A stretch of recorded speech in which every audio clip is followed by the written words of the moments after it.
Bonjour les amis, Aimer confiné va vous cultiver lors de votre confinement. Aujourd'hui, nous parlerons de Raoul Dufy. C'est parti! Raoul Dufy est né au Havre, issu d'une famille de musiciens. Il décide de pratiquer la peinture aquarelle en entrant dans les Beaux-Arts de Paris. Là-bas, il se lie d'amitié avec Marquet, Matisse, Braque et le poète Apollinaire. Au commencement, sa peinture est dans le courant du fauvisme et de l'impressionnisme. En se basant sur les travaux de Cézanne dans le parc de Château-Noir en 1898, il peint le paysage de Vence en 1908. Mais il n'est pas convaincu. Matisse, en 1905, refuse à Dufy le salon d'automne car trop impressionniste, ton style n'est pas assez sauvage. Après cet échange, il décide de pratiquer le fauvisme tout en étant sur les bases de l'impressionnisme, avec les trois ombrelles en 1906. Apollinaire lui demande de graver sur du bois afin d'illustrer le bestiaire ou cortège d'Orphée en 1911 avec le chat, par exemple. Il rencontre Paul Poiret, grand couturier connu pour avoir créé des robes sans corset. Impressionné par les gravures du bestiaire de Guillaume Apollinaire, Dufy se lance dans la création de motifs pour les tissus de mode et de décoration. Les impressions de certains tissus sont alors réalisées à l'aide de tampons de bois gravés, comme les oiseaux en 1921. Cherchant beaucoup son style, il s'inspire voire copie d'autres peintres. Il rencontre Eugène Boudin, dont il se lie d'amitié. Ils peignent ensemble. Ils s'inspirent des œuvres, voire même les copient. On peut voir des similitudes avec Boudin, mais également avec Monet, en peignant à des endroits similaires. Eugène Boudin avec Scène de la plage à Trouville, 1863. Raoul Dufy avec La plage et la jetée à Trouville en 1905. Claude Monet avec Terrasse à Sainte-Adresse en 1867. Raoul Dufy avec L'Estacade à Sainte-Adresse en 1902.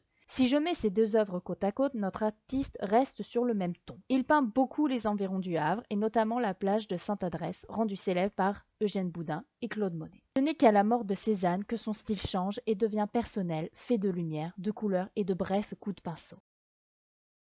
Il garde la base du fauvisme, mais petit à petit, il va vers une création plus personnelle, faite d'une recherche de lumière touchant des aplats colorés, sur lesquels se superposent des dessins aux traits vifs, légers et toujours élégants. Il va à l'essentiel du sujet et de la forme, aussi bien dans ses peintures que dans ses créations graphiques ou ses modèles de tissus. Selon l'impulsion de Paul Poiret, et désireux de se rendre compte de l'effet de ces tissus sur les femmes, il commence à fréquenter les champs de course en 1922. Il y prend esthétiquement goût au spectacle des foules, des chevaux et des mouvements. Il fait de plus en plus d'aquarelles et travaille la céramique à partir de 1923 avec le céramiste catalan Artigas. D'emblée, les deux hommes se comprennent et le céramiste apprécie la fantaisie décorative et le talent du peintre. Dufy voyage beaucoup, découvre le monde. Celui-ci a permis d'améliorer son style que l'on peut découvrir dans L'Estacade et la plage du Havre en 1926. Exigeant avec son travail et considérant que son style est assez simple, il décide quelquefois de peindre de la main gauche. Si une œuvre ne le satisfait pas, il n'hésite pas à la supprimer. On peut voir son évolution par la série La famille Kessler et les chevaux en 1932. En 1936-1937,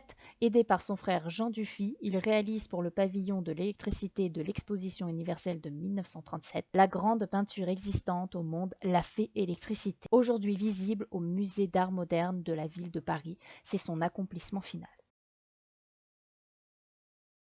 Raoul Ernest Joseph Dufy meurt en 1956, était un peintre, dessinateur, graveur, illustrateur de livres, céramiste, créateur de tissus, de tapisseries et de mobilier, décorateur d'intérieur, d'espaces publics et de théâtre français. De sa naissance jusqu'à sa mort, il fit de nombreux voyages qui influencent son style au fil des années. 2000 tableaux aquarelles, 200 céramiques, 50 livres illustrés, et 4 à 5 millions de projets de tissus. Cela lui a permis d'être devenu une fierté de la peinture française. En espérant que cela vous a plu, n'hésitez pas à vous abonner. C'était Aimer confiné.